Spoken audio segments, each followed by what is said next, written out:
ऋषिकेश में आज की तारीख, आज 8 जून, और भीड़ का आलम ये है कि बच्चों के पार्क को भी जो है पार्किंग बना दिया जाता है।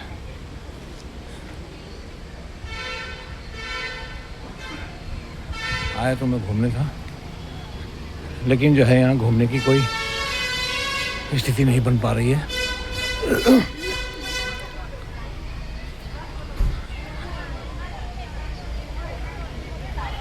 ये देखिए बच्चों का पार्क है, यहाँ भी जो है पार्किंग बना दी गई है।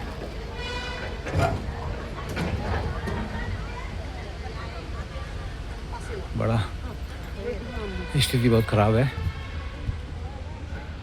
उत्तराखंड के चीफ मिनिस्टर ने अपने इंटरव्यू में कहा है कि पिछले 4 सालों में उत्तराखंड में 4 करोड़ पर्यटक एवं यात्री आए हैं। तो आप अंदाज़ा लगा लीजिए क्या हमारे पास ऐसा इंफ्रास्ट्रक्चर है उपलब्ध कि जिसमें हम जो है इतने सारे यहाँ की जनसंख्या के अतिरिक्त इन 4 करोड़ लोगों के बोझ को भी सहन कर सके। ये संभव नहीं है, ना ही इसमें कोई परिवर्तन होने की संभावना है, और ये भीड़ ऐसी चलती रहेगी। ये ओवर टूरिज़्म का एक बेहतरीन नमूना है। आज जहाँ भी जाएंगे आपको गाड़ियाँ ही गाड़ियाँ दिखाई देंगी, पार्किंग ही पार्किंग बना दी गई हैं।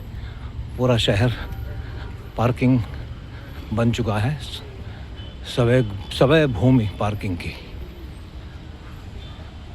आप देखते हुए चलिए। अब स्थानीय नागरिक कहाँ जाए? हमारे मोहल्ले की गलियाँ, छोटी छोटी गलियों में भी जो है जाम लगा पड़ा है। किसी को अस्पताल जाना है,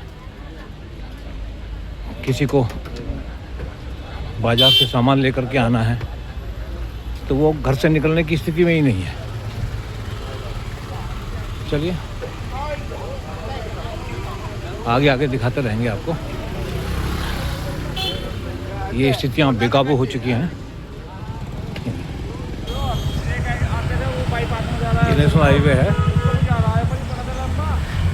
यहाँ भी लंबी लाइन लगी हुई है। देखते रहिए।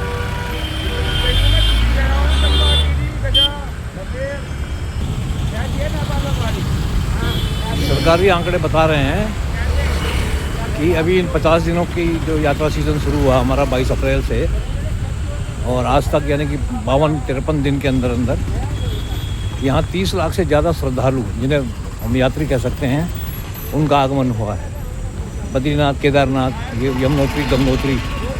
लेकिन यहाँ ये स्पष्ट करना ज़रूरी है, मैं आपको बता देना चाहता हूँ, ये उन लोगों की संख्या बताई जा रही है जिन्होंने पोर्टल पे जाकर के, सरकारी पोर्टल पे जाकर के 4 धामों के लिए, 2 धामों के लिए रजिस्ट्रेशन करवाया है। इसमें हज़ारों लाखों लोग वो हैं जो राफ्टिंग के लिए ऋषिकेश आते हैं, केवल घूमने मात्र के लिए, पवित्र स्थलों के दर्शनों के लिए, गंगा स्नान के लिए हरिद्वार ऋषिकेश आते हैं।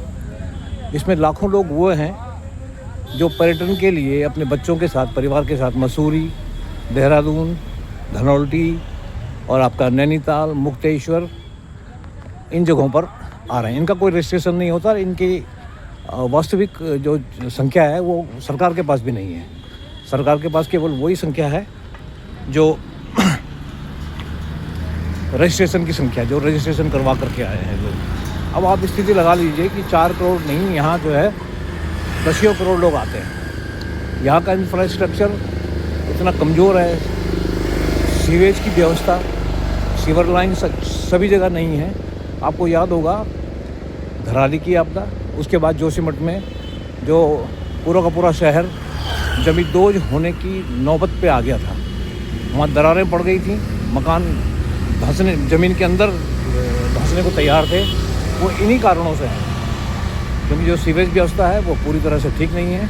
और यही स्थिति हमारे किसी दिन ऋषिकेश के तपोवन और उस क्षेत्र में होने जा रही है। वो भी जो है बिल्कुल ज्वालामुखी पर बैठा हुआ है। लेकिन सरकार और स्थानीय लोग जो होटल पे होटल बनाए जा रहे हैं, इस चीज़ की बिल्कुल भी परवाह नहीं करते हैं कि हम वास्तविक रूप से हमारी कैरिंग कैपेसिटी जो हमारी इस धरती की, इस पहाड़ की है, वो कितनी है, क्या हम उसको पार कर चुके हैं। इसी को कहते हैं ओवर टूरिज़्म।